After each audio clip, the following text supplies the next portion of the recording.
Tu as déjà tout essayé. Tu as prié. Tu as pleuré. Tu as attendu. Et pourtant, rien. Pas un signe. Pas une réponse. Juste ce silence lourd qui pèse sur ta poitrine comme une pierre. Et dans ce silence, une question commence à monter doucement. Une question que tu n'oses peut-être même pas formuler à voix haute.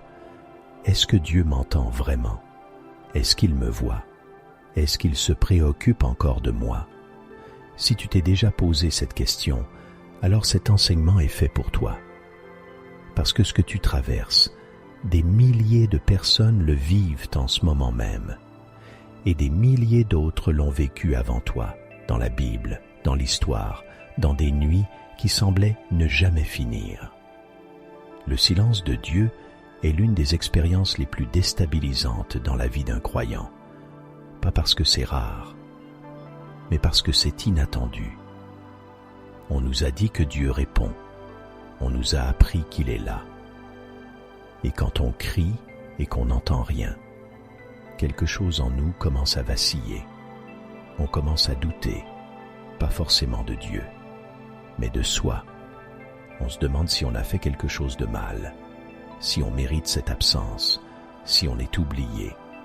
Et pourtant, il y a une vérité que peu de gens t'ont dite clairement. Le silence de Dieu n'est pas la preuve de son absence. C'est souvent la preuve qu'il est en train de travailler d'une façon que tu ne peux pas encore voir. Pense à David. Le roi David, l'homme selon le cœur de Dieu lui-même. Il a crié exactement ce que toi tu ressens peut-être ce soir. Dans Psaume 22, verset 2, il écrit « Mon Dieu, pourquoi m'as-tu abandonné? Je crie, mais mon secours est loin, loin des paroles que je rugis. » Tu entends ça? David ne dit pas poliment « Seigneur, j'aimerais une réponse ». Il rugit, il crie son abandon. C'est un homme au bout du rouleau, un homme qui ne comprend plus, un homme qui ressent exactement ce que tu ressens. Et cet homme-là, c'est celui que Dieu lui-même a décrit comme son ami le plus proche. Ce n'est pas une coïncidence que ce psaume soit dans la Bible. Dieu veut que tu saches que même ses plus grands serviteurs ont traversé des nuits de silence total. Ce que tu vis n'est pas une anomalie, c'est une partie du chemin.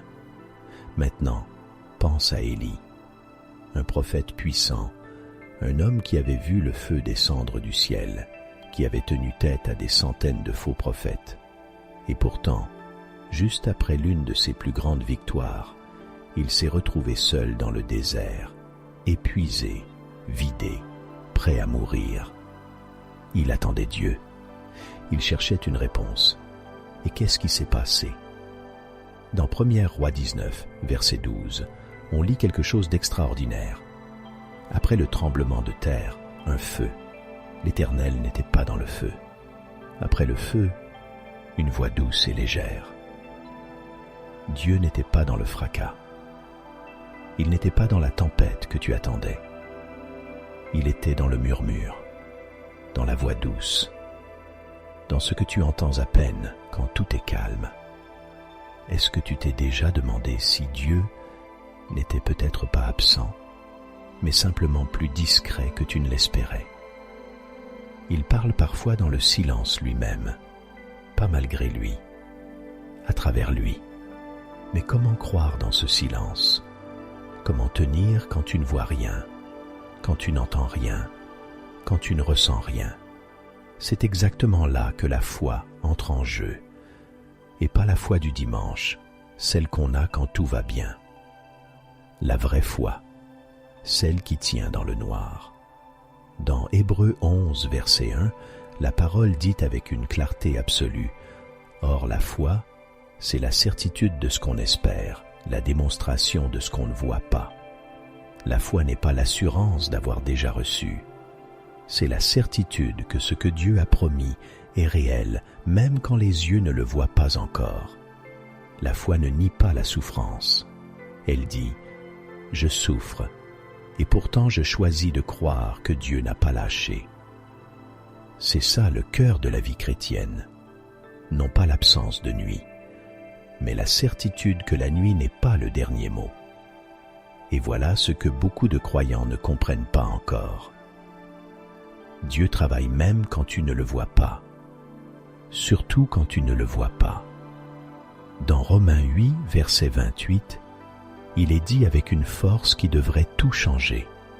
Nous savons en effet que toute chose concourt au bien de ceux qui aiment Dieu, de ceux qui sont appelés selon son dessein. Toutes les choses, pas les belles choses seulement, pas les réponses aux prières seulement, toutes les choses, y compris le silence, y compris l'attente, y compris les larmes que personne ne voit. Dieu a une façon de tisser les fils de ta vie d'une manière que tu ne peux pas comprendre depuis là où tu es. Tu es au milieu d'une tapisserie, et de l'intérieur, tu ne vois que des fils emmêlés. Mais lui, il voit le tableau complet, et il sait exactement ce qu'il fait. Mais peut-être que la question qui revient le plus souvent, c'est celle-ci. Est-ce que Dieu se souvient vraiment de moi? Est-ce que je compte vraiment pour lui dans ce silence? Et là, Dieu lui-même te répond. Dans Ésaïe 49, versets 15 et 16, il pose une question et il y répond lui-même. Une femme oublie-t-elle son nourrisson? Est-elle sans pitié pour le fils qu'elle a porté? Même si elle l'oubliait, moi, je ne t'oublierai pas. Voici, je t'ai gravé sur mes paumes, gravé sur ses paumes, pas noté sur un papier, pas stocké dans un fichier, gravé, permanent, irréversible. Ton nom est gravé dans les mains de Dieu. Il ne peut pas t'oublier. Ce n'est pas possible. Même dans ton silence le plus profond, même dans ta nuit la plus longue, tu es tenu par quelqu'un qui ne peut pas te lâcher. Il y a une autre vérité que tu dois entendre ce soir. Même quand Dieu paraît silencieux, ses compassions ne s'arrêtent pas. Dans Lamentation 3, versets 22 et 23, au milieu d'un livre écrit dans la souffrance, dans les ruines, dans la désolation totale, le prophète Jérémie écrit quelque chose d'incroyable. Les bontés de l'Éternel ne sont pas épuisées, ses compassions ne prennent pas fin, elles se renouvellent chaque matin.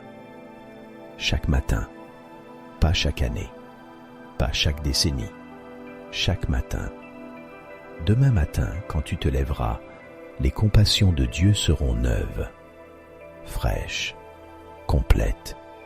Peu importe ce que tu as traversé cette nuit, peu importe combien de jours tu attends déjà, ces bontés ne s'épuisent pas, elles ne finissent pas, elles repartent à zéro avec chaque nouveau jour. Alors voilà où tu en es. Tu es peut-être épuisé d'attendre, tu es peut-être à court de mots, tu n'as peut-être plus la force de prier de longues prières. Et c'est exactement là, dans cet endroit-là, que Dieu travaille le plus profondément, pas parce qu'il aime te voir souffrir, mais parce que c'est dans le silence que tu apprends à l'entendre autrement. C'est dans l'attente que ta foi cesse d'être une habitude pour devenir une conviction. Et c'est dans ta nuit la plus sombre que tu découvres que tu n'es jamais seul. Le silence de Dieu n'est pas un mur, c'est une salle. Une salle où quelque chose se construit en toi que tu n'aurais pas pu recevoir autrement. Ne quitte pas cette salle trop vite. Reste, attends, écoute autrement. Et rappelle-toi ce que Dieu promet à ceux qui tiennent. Dans Ésaïe 40, verset 31, la parole dit « Mais ceux qui espèrent en l'Éternel renouvellent leur force. Ils prennent leur essor comme les aigles. Ils courent sans se lasser. Ils marchent sans se fatiguer. » Ce renouvellement, il vient. Il est promis. Il est certain. Pas parce que tu mérites quelque chose, mais parce que Dieu est fidèle. Et la fidélité de Dieu ne dépend pas de ce que tu ressens. Elle dépend de qui il est. Alors si tu traverses ce silence aujourd'hui, ne l'interprète pas comme un rejet. Interprète-le comme une invitation à aller plus profond, à faire confiance non pas à ce que tu vois, mais à celui qui tient toutes choses. Dieu n'a pas oublié ton nom. Il n'a pas oublié ta prière. Il n'a pas oublié ta douleur. Il est là. Il travaille. Et il t'attend de l'autre côté de ce silence avec quelque chose que tu ne peux même pas encore imaginer. Si cet enseignement t'a touché, laisse un « Amen » en commentaire. Partage-le avec quelqu'un qui en a besoin aujourd'hui. Et si tu n'es pas encore abonné à la sagesse du Christ, c'est le moment. Active la cloche pour ne manquer aucun enseignement. Que la paix du Seigneur t'accompagne. À très bientôt.